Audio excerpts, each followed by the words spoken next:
Hello Komi, welcome to this video, and in this video we are doing shawarma. It's a Lebanese dish, or an Arab dish, really nice and spicy, with a lot of flavor. It's usually eaten with pita bread, and I'm going to show you how you make your own shawarma at home. Of course, we're starting with a nice leg of lamb. Lamb is probably the best thing to use. You can also use chicken, replace the lamb. However, you get more flavor out of the lamb leg.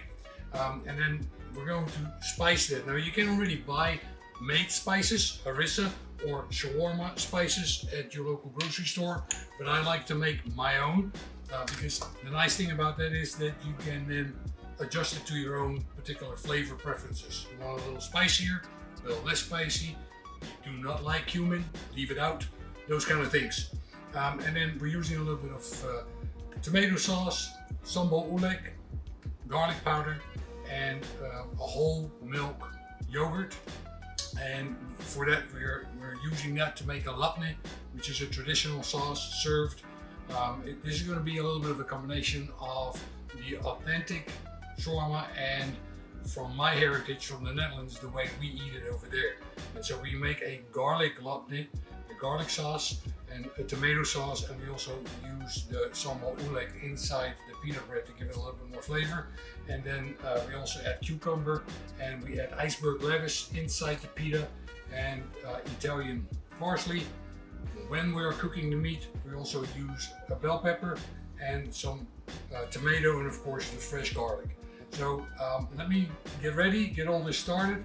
I'm going to cut everything up, marinate it all, and I'll show you how all that is done. So enjoy. So first thing that we need to do is of course cut the lamb. So let's put that on our cutting board and then cut it into thin slices. There's a bone going all the way through it, so if you already angle it for the bone, then you end up there. You can skip the bone and cut it on the other side. That makes it a little easier for you to work it. So the first thing you're going to do is cut it into thin slices, about a 1/4 inch thick, about 1 centimeter. And you do that with the entire leg. And then once you have it all sliced, then what you do is you cut it into strips. Again, about 1 centimeter thick or a 1/4 inch. Then turn it sideways, and then you cut it in about 1 inch long pieces.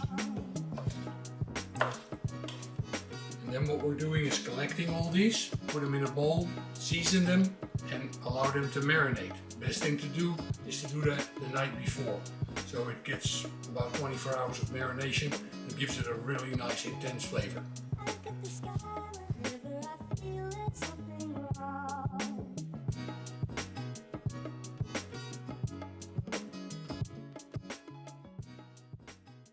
Another thing that you can do, of course, is when you have these slices, is that you marinate each slice individually and then stack them up on top of each other. And then you can roast the whole leg, sliced of course, back into the oven. It's a little bit more an authentic way of doing it, because then when it's completely cooked, all you do is just slice those same little pieces off of it, and that's what you put in your pita bread. If that sounds a little bit familiar for those of you that enjoy Mexican food, it might remind you a little bit of trompo. Trompo is done with pork and of course Mexican spices, and it's being put on a post and then spun in front of a flame. And it roasts the meat that way, and then you slice little pieces off and put that inside of a taco.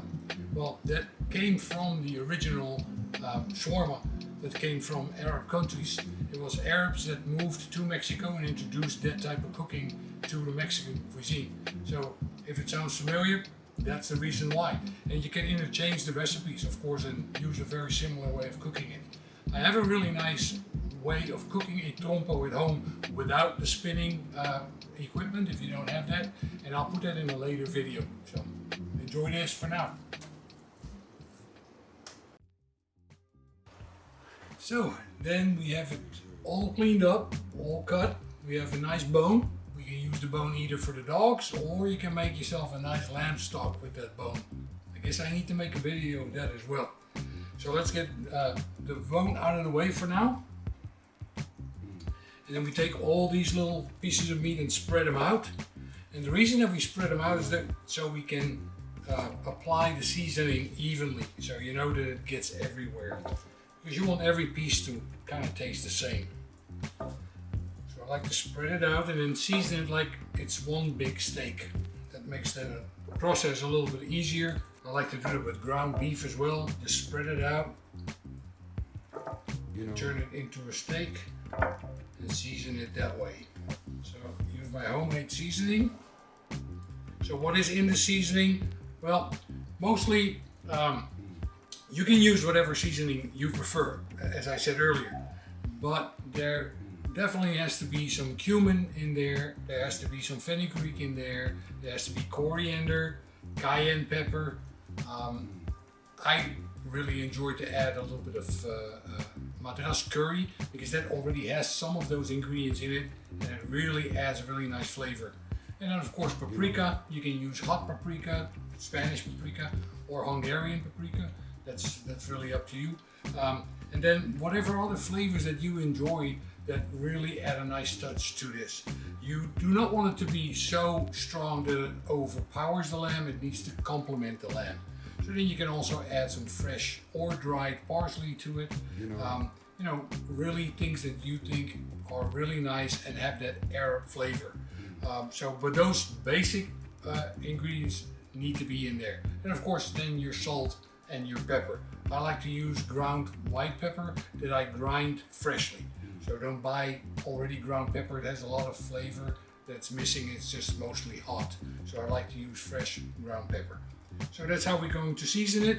Then I put it all together in a Ziploc bag, stick it in the refrigerator, and let it marinate overnight. And then tomorrow we'll come back and finish the cooking process.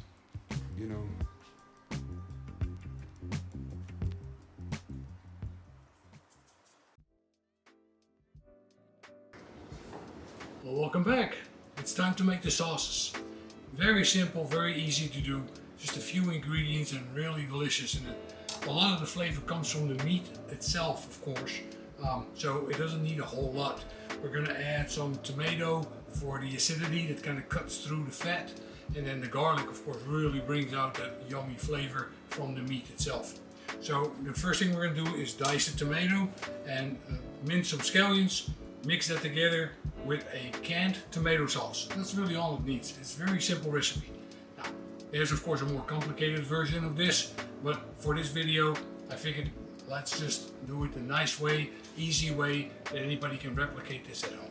Okay, so first thing, we're gonna dice a tomato. Just cut it into slices. Then turn it sideways and cut it in half. And then cut it into little dice. If your knife is not as sharp as it should be, you can also roll it over and that cuts a little easier.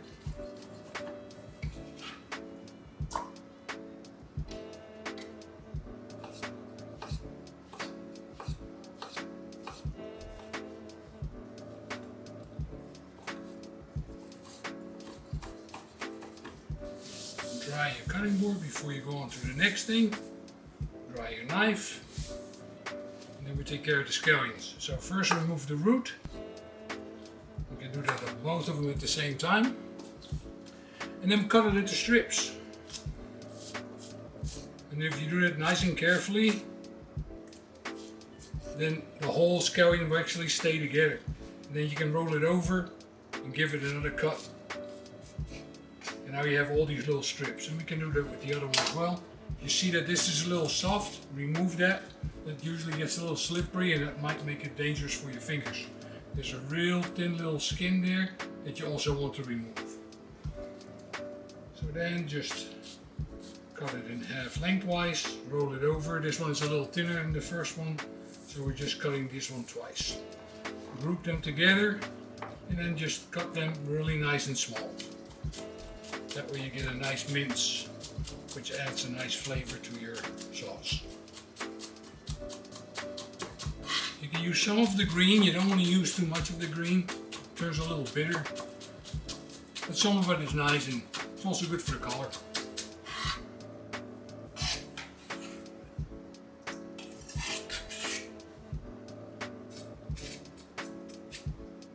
There. We add a little bit of fresh green pepper.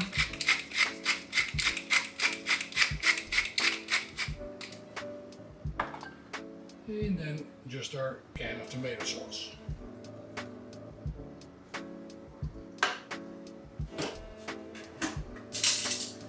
And then you just stir that up. It doesn't need any salt, because the tomato sauce has enough salt, and of course your meat already has salt. Your garlic latne, which we're going to make in a minute, is also going to have some salt, especially if you want to keep it nice and healthy, not increase your blood pressure. Don't add too much salt. There we go.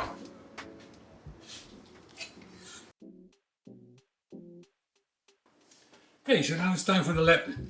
So the latne, we use a whole milk yogurt. You can use a thicker, a Greek yogurt if that's what you prefer. I like this particular yogurt right here. It has just the right consistency for me. We're using, of course, peeled garlic cloves, which I'm going to completely mulch and grind up with some sea salt, some fresh parsley that I'm going to mince really fine, and some fresh pepper. So let's get started. So I'll just take the leaves off. A little bit of the stem is okay. You don't want to use too much of the stem, because they turn a little bit bitter. You can just peel it with your knife like this, instead of plucking leaf for leaf. And then a little stem that you find, you just lay it off to the side. Kind of pick your way through it. So now we're going to use the chef's knife, what it's intended to do, and that is to dance. So the first thing we want to do is cut it a little bit smaller, so your parsley is not as springy anymore.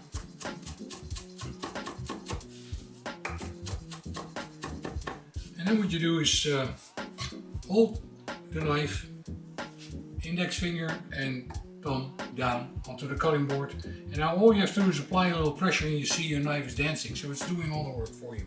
So all you have to do now is on the other side also grab it with your index finger and your thumb, and just allow the knife to rock back and forward, and then you just go up and down the parsley. Just bring it back together and repeat. And you do it until you have the consistency that you want it. You want it really fine, you want to keep some slightly bigger pieces in there. It's really all up to you. And as you can tell, it goes pretty quick this way. And it's not a whole lot of work. You sometimes see people do this and putting a lot of pressure and covering it with their hand. You can't really see what you're doing, number one, and you're making it way too much work. This way the knife is doing the work for you. And that's why you're using a tool, right? So about half of this parsley I'm going to use for the meat itself, and then the rest is going in the latne. There we go. Grab a little dish to keep that in.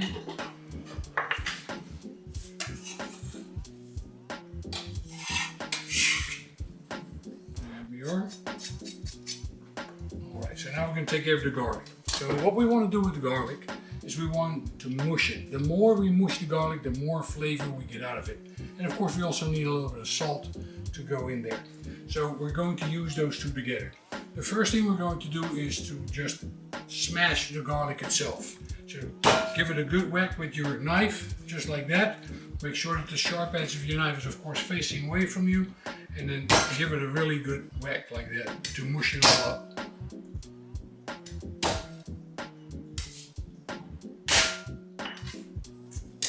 There. It's good to get your aggression out that way. So now what we're going to do is mince that up a little bit with our knife. And then we add our salt. Just a nice pinch. And then what you do is you take the sharp end of your knife, lay it on the garlic, push down and pull back. So pull down, push back. Push down, pull back. And you just repeat that process, and just after a while, after some practice, it goes quicker and quicker and quicker. And this way, you get the most flavor out of your garlic.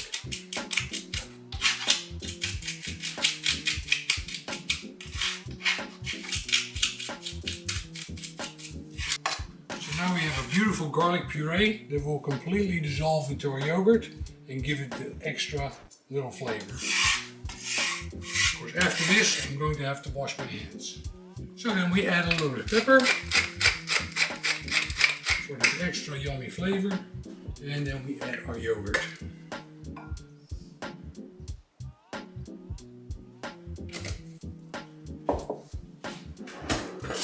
And then we stir it up.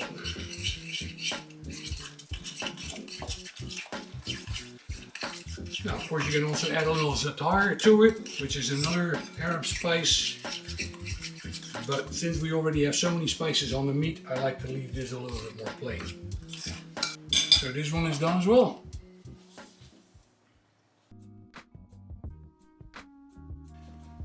And now we're cutting our bell pepper. The bell pepper is going to be in the meat, cooking along. It gives it a really nice little flavor that you will actually miss if you leave it out.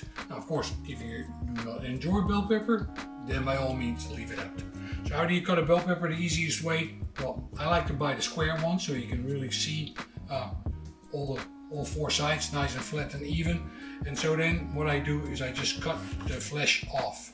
The first one I do it upright, and then the next one I look inside so I can see that little nerve right there, that membrane, and I just cut past the membrane and keep rolling it over.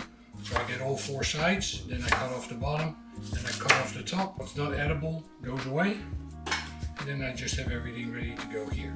So then all you have to do is just cut it into small strips, and then those small strips, cut those into small dice.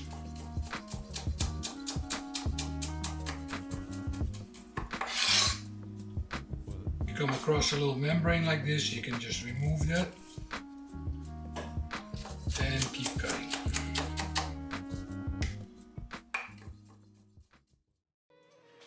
Right, so now it's time for the cucumber. So the cucumber has to be diced really nice and small. It makes it easier to apply it into your pita bread and create that little crispy layer inside. So what I do is I cut it about 2 inches. And then set it up straight and cut it in the slices, the thickness that I eventually want the little squares to be. There. And turn it a quarter turn and repeat the same process.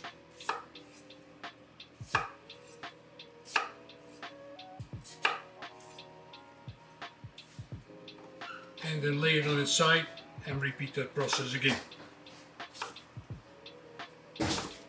And that way you get nice little dice.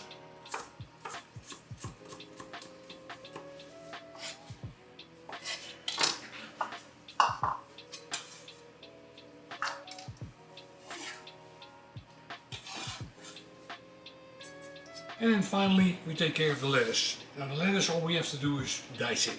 And that lettuce goes on the bottom of our pita. Kind of creates a moisture barrier at the same time. And then it also goes again in the middle or on the top. That's your personal preference, but definitely put some in the bottom. And I'll demonstrate that as well. So we're just going to cut it in half.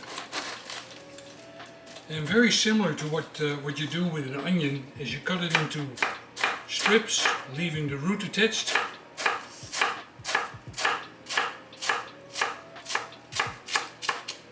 And then turn it sideways and cut little dice. Of course, this is a little springier than an onion. It doesn't hold together as well, but that's okay.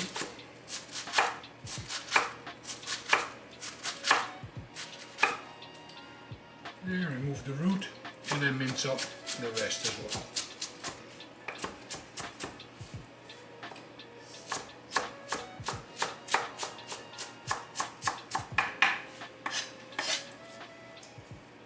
And there she is. So now we have all our prep ready, our mise en place as it's called in the professional kitchen. So we have our sauces ready, we have everything cut up.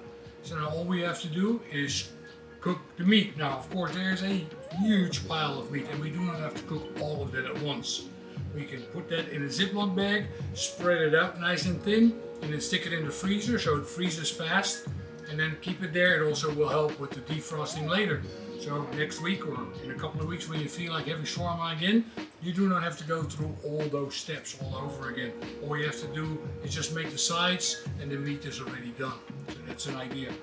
I like to use a grill pan that kind of represents the same thing as what the flames would do. So I have a pan with little ridges in it. And I also have my oven on with the broiler on. So I start it off in the pan, and as soon as that bottom starts to get nice and toasty, I take the whole pan and stick it under the broiler, and that gets the top layer done. You don't want to move your meat too much around in your pan, because then you constantly keep reintroducing cold stuff to the pan and the temperature will keep on dropping. It will stop frying or sauteing, it will start to boil, and that you definitely don't want to do. You want to give it a really nice roast. So that's what we're going to do right now.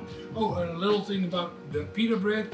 These right here are store-bought pita breads. That's what you can find in your local grocery store. I will be doing a bread video as well, and in there I will also add the pita bread as one of the breads. And it's pretty simple to make yourself at home. What we're going to do with this pita bread is cut it in half and then also put it under a broiler both ways to toast it. And by toasting it, that will actually create that pocket inside. You can also toast the whole thing and then cut it afterwards. That's a personal preference. When you make them yourself with the recipe that I will share with you later, you actually leave them whole. They bake from raw dough all the way till they become nice and puffy, and then you cut them, and then they have a really nice pocket to put your filling in. So let's get cooking on the meat. So while the pan is heating up, I take care of my pita bread. So I cut it in half, and then what you want to do is you want to open it up. It's a lot easier if you do that when it's still semi-raw than when you make it really crunchy. When it gets warm and those layers of dough baked together, it's a lot harder to get it apart. And you might make little holes in it. So I do that while my pan is warming up. Just carefully open it up with a little paring knife. Maybe I should show it a little closer. This way. Just go in between and kind of wiggle your knife back and forward until you open it up completely. Our pan is nice and smoking hot. I like to use a little bit of Spanish olive oil.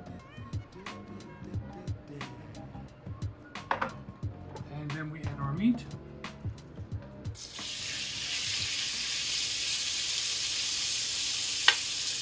Don't put everything at the same time.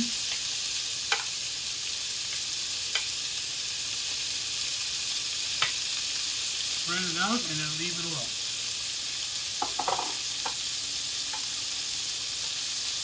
So by not moving it constantly, you actually allow the pan to regain its heat from the stove, and that way it comes out nice and crunchy. And that's what you want. You want to create that roasting that it normally would get from the flame.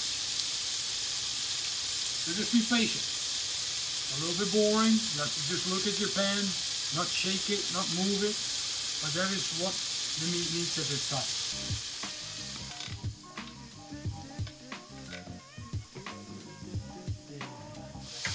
And then those smells start to come out. Really yummy, delicious, all those different flavors from all the different spices and the meat itself. And again, you just stir it and I leave it alone so it can regain that heat.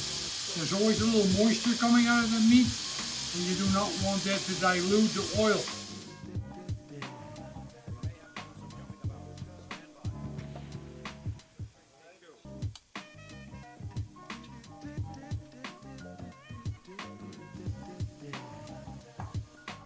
So that when it has that nice little crunch on the outside, it's still a little bit raw inside, but remember, we're going to finish it up in the oven. So we can remove this now, because we have a few more to cook.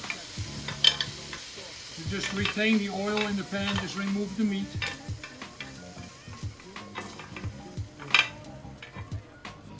Get that pan nice and hot again. And then we add the next batch of meat. And we do that in batches like that. So that when the final meat is cooked, we take everything and put it back in the pan together. Stir it up. And then it goes into the oven.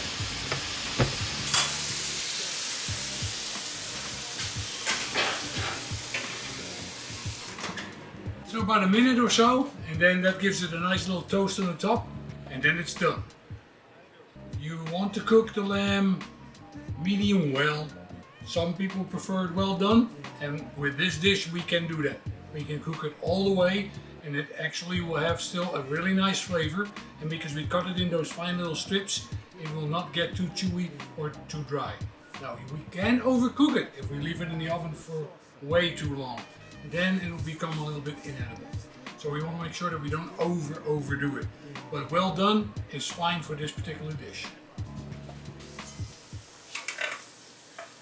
And there's our shawarma, ready to go inside our pita bread.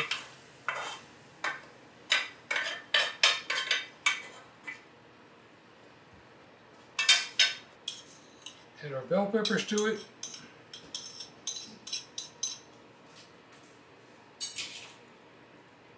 Which adds another nice little crunch and a nice little flavor. I already toasted the pita breads. We open them, keep them nice and warm. Okay, so now I'm going to show you how I make mine. And of course you can make yours any which way you like. But this is the way that I've been making it for years. And I think that's just the best way to do it. So take a pita bread, open it up.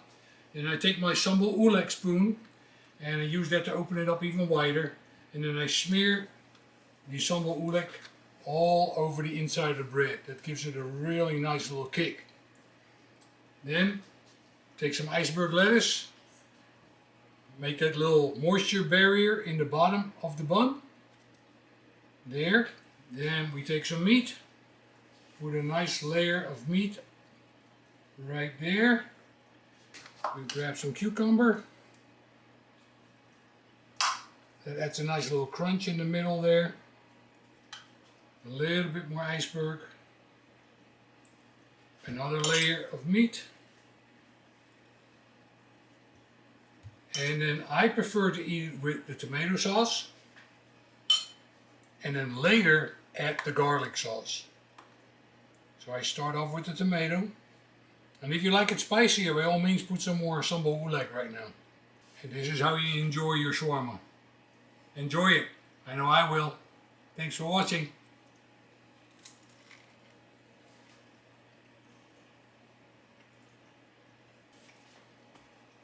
Did you just walk behind me? Wait, it was all over.